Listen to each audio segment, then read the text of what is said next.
Confidence in networking. Stop forcing it. Speak calmly. Connect authentically. Be remembered. Most people think networking is about impressing others. It's not. Networking is about how calm you remain when nothing is guaranteed. It's about how grounded you stay when you have nothing to prove. The people who are remembered are not louder, smarter, or more interesting. They are steady.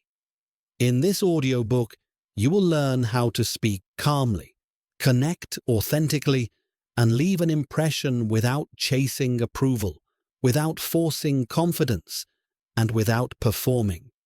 Because real networking confidence isn't built by trying harder. It's built by standing still internally while the world moves around you. Chapter 1. Stop trying to impress. Start being stable. Most people enter a networking room already exhausted. Not physically, mentally. They are carrying pressure. Pressure to sound smart. Pressure to be interesting. Pressure to prove they belong. And the moment you try to impress someone, you place yourself beneath them. Let's be clear. Confidence does not come from effort. It comes from emotional stability. Say that again. Confidence does not come from effort. It comes from emotional stability. The calmest person in the room is not calm because they are fearless. They are calm because they are not internally negotiating for approval. They are not asking, "Do you like me? Am I saying the right thing? Am I enough?" They are simply present. And presence is power. Why trying to impress always backfires? When you try to impress, your body betrays you. Your voice speeds up. Your shoulders tense. Your thoughts race ahead of your words. People may not consciously notice this, but they feel it. Human beings are not persuaded by words. They are persuaded by emotional signals, and anxiety is a loud signal. You can say all the right things and still leave the wrong impression because your nervous system spoke louder than your mouth. This is why the most forgettable people in networking spaces are often the most talkative. They mistake motion for momentum. They mistake energy for authority. But authority is quiet. Authority does not rush. Authority does not explain itself. 1. The stability advantage. Here is the truth most people never hear. People trust calm more than clever. They trust the person who speaks slowly. They trust the person who pauses before responding. They trust the person who does not overreact. Stability signals safety, and safety creates connection. When someone feels safe around you, their guard lowers, their attention deepens, their memory locks in. They may forget your name, they may forget your title, but they will remember how grounded they felt around you.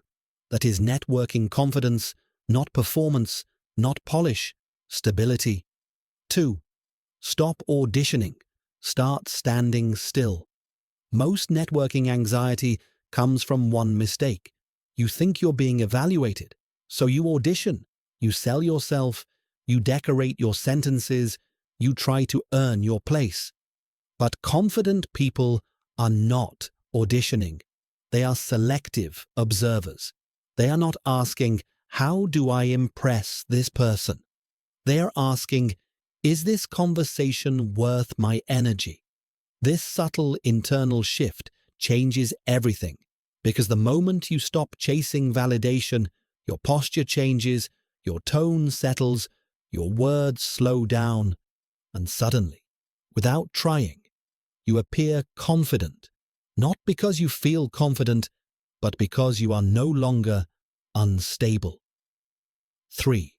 The core rule of networking confidence. Memorize this. The most confident person in the room is the one who needs the least from the room. They don't need approval. They don't need attention. They don't need immediate results. They are self-contained. This does not make them cold. It makes them magnetic. People lean toward stability. People relax around certainty. People remember groundedness. Practice how to enter any room calmly. Before any networking interaction, repeat this internally. I am not here to impress. I am here to observe. I am already enough. Then slow your movements, just slightly. Slow your speech, just slightly. Reduce unnecessary gestures. You are not shrinking, you are anchoring, and anchors are felt by everyone in the room. Reinforcement. Repeat this mentally. Calm beats clever. Stability beats performance. Presence beats persuasion. Say it again. Calm beats clever. Stability beats performance. Presence beats persuasion. Chapter 2. Calm speech comes from a calm inner pace. Most people believe their problem is what to say. It's not. Their real problem is how fast they're trying to say it. Speed is not confidence. Speed is pressure. And pressure leaks. Fast speech is a signal, not a style. Let's be honest, you don't speak fast because you're passionate. You speak fast because your mind is ahead of your body. You are rushing to be understood, rushing to be accepted, rushing to avoid silence. And silence scares people who are unsure of their own value. Here is the truth. Fast speech signals internal urgency. Slow speech signals internal safety. People don't consciously analyze this. They feel it. Your pace tells them everything they need to know about your state. 1. Why calm speech instantly raises authority. Authority does not compete with time. It assumes time. When someone speaks slowly, the listener adjusts. They lean in. They wait. The speaker sets the tempo of the interaction. Fast speakers chase attention. Calm speakers command space. And space is power. This is why leaders pause. This is why experienced professionals don't rush explanations. This is why the most respected voice in the room is often the quietest. 2. The pause is not empty. It's dominant. Most people fear pauses because they think silence equals weakness. It doesn't. Silence equals control. A pause says, I'm not nervous. I'm not scrambling. I trust my words. Pauses give weight to what comes next. Say less. Let it land. Let the room breathe. When you remove verbal clutter, people project competence onto you, not because you earned it, but because you didn't disrupt it. 3. Your nervous system leads your voice. You cannot fake calm speech. You can only create calm internally. Your voice is a mirror. If your thoughts are racing, your words will trip over each other. If your mind slows down, your voice follows. This is why networking confidence is not a speaking skill. It is a regulation skill. You regulate first, you speak second. 4. The inner pace reset.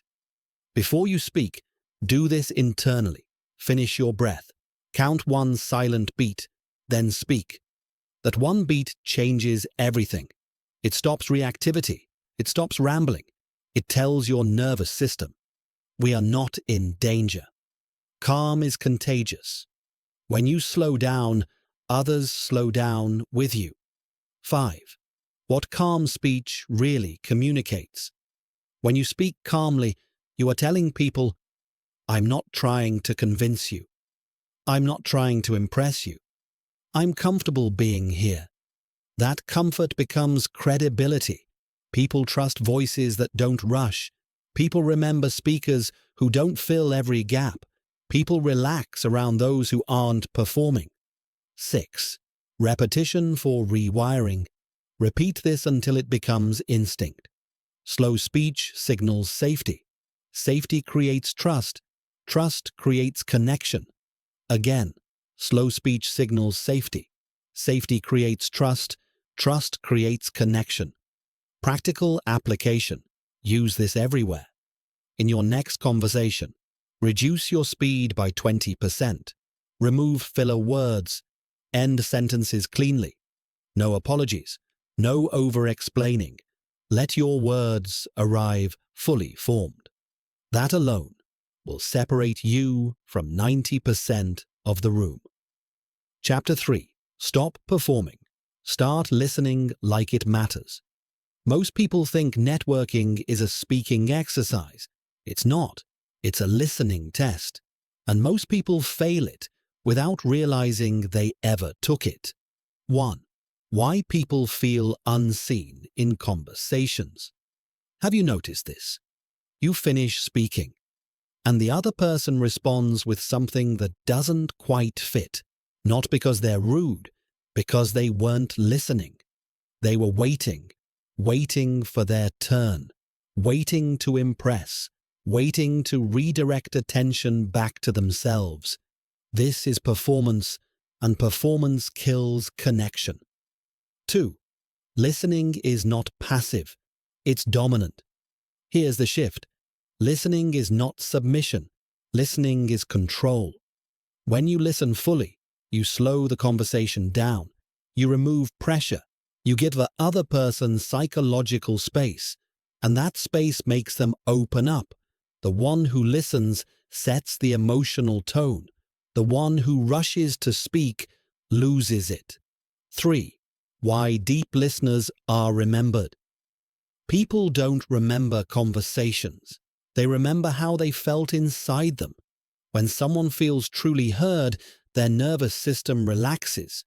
When it relaxes, trust forms. When trust forms, memory strengthens. This is why deep listeners are described as grounded, easy to talk to, surprisingly confident. Not because they said more, because they did less. 4. The trap of planning. Your response. If you are planning your response while someone is talking, you are not present. You are managing your image.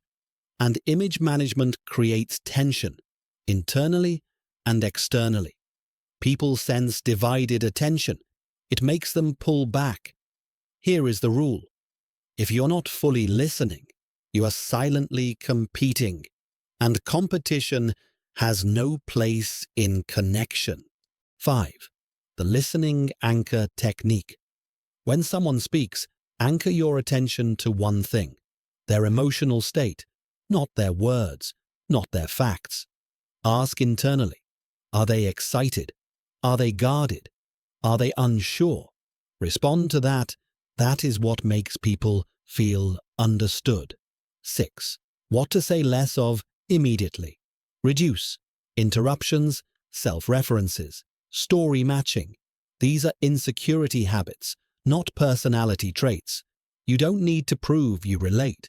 Listening already proves it. 7. What to say more of. Quietly. Use short acknowledgements, clarifying questions, calm reflections, simple phrases.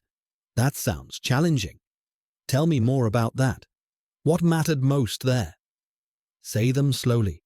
Let silence do the rest. The core truth. Repeat this. People remember how deeply they felt understood, not how impressed they were. Again, people remember how deeply they felt understood, not how impressed they were. This is not social skill. This is emotional intelligence under control. Practice your next conversation. In your next interaction, speak 30% less, listen 100% more. Remove the urge to respond immediately. Let pauses exist. Confidence lives there. Chapter 4. Detach from outcomes or lose your power. The moment you need something from someone, they feel it. Before you speak, before you finish your sentence, need has a sound, need has a posture, need has a pace, and it weakens your presence immediately. Why neediness is always felt. You may hide it with smiles, You may disguise it with confidence language, but your nervous system cannot lie. When you need an outcome, a favor, a deal, approval, validation, your body shifts into pursuit mode. Your tone tightens, your words explain too much, your pauses disappear. People sense this, not consciously, biologically. 1. The confidence-destroying question. Most networking anxiety comes from this internal question. What can this person do for me? The question itself creates pressure. It turns the interaction into a transaction. It turns you into a petitioner, and petitioners do not lead. 2. Detachment is not indifference. Let's clarify something important. Detachment does not mean coldness. Detachment does not mean disinterest. Detachment means you are open, not attached, engaged, not dependent, curious, not calculating. This inner posture creates freedom. When nothing is at stake, everything flows. 3. Why detachment creates influence. Here is the paradox. The less you need the outcome, the more persuasive you become. Why? Because you stop pushing, and people resist pressure, but respond to calm. Detached people listen better. They speak slower. They respond instead of react. This makes others lean in. 4. The power of neutral ground.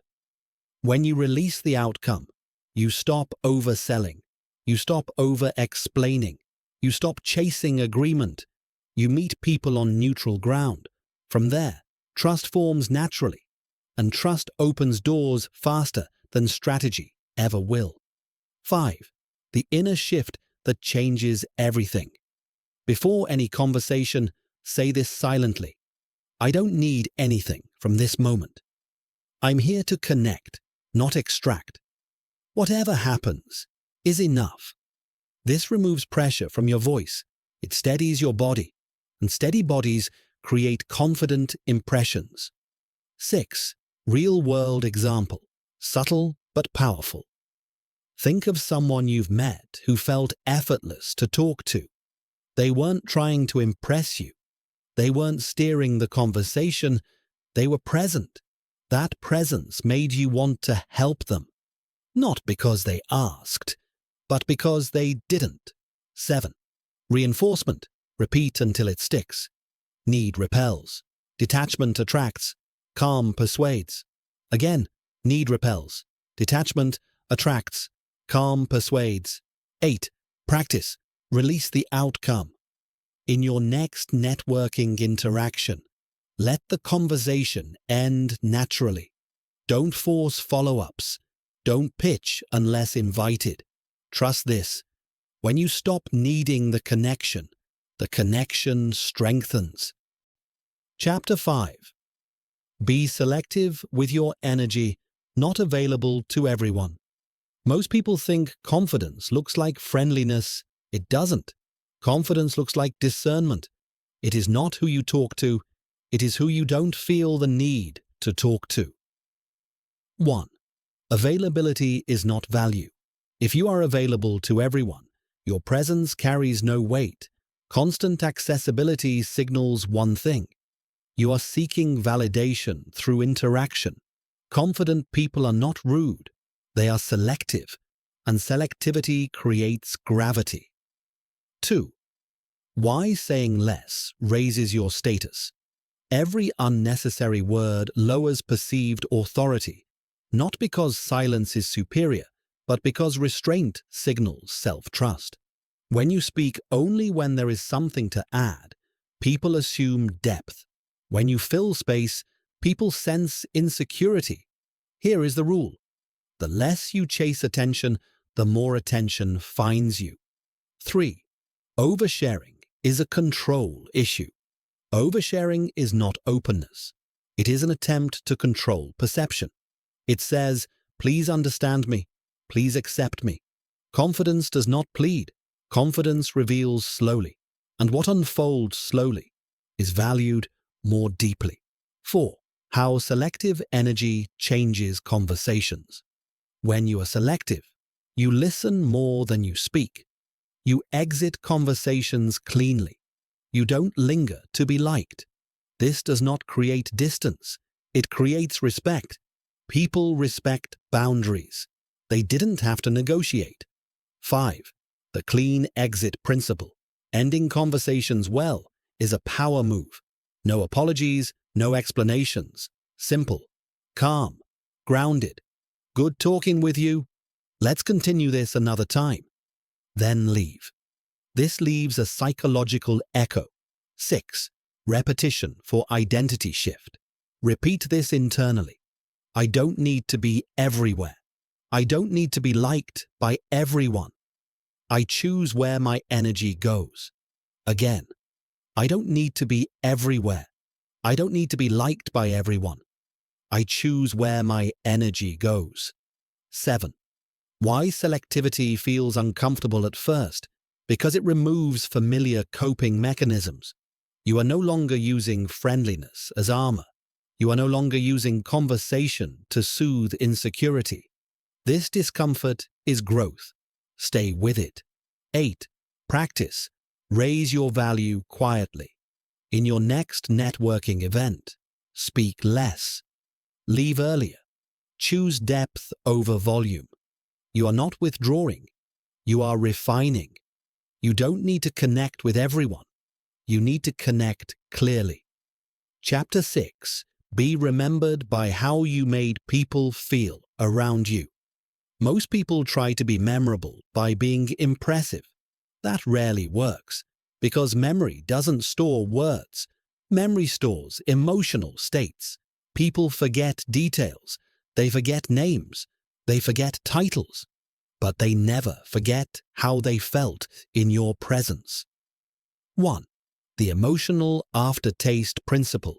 Every interaction leaves a residue, calm or tense, safe or pressured, open or guarded. This is the emotional aftertaste, and it decides whether people want to see you again. You don't need to stand out. You need to settle the room. 2. Why calm people are remembered. When someone is calm, others breathe easier. Conversation flows naturally. Guardedness drops. This is rare. Most people bring tension with them. Calm removes it, and relief is unforgettable. 3. You are not the center. You are the container. Shift your identity. You're not there to perform. You're not there to impress. You're there to hold space. When people feel safe inside the conversation, they associate that safety with you. That is influence. 4. The subtle behaviors that leave an impression. You don't interrupt.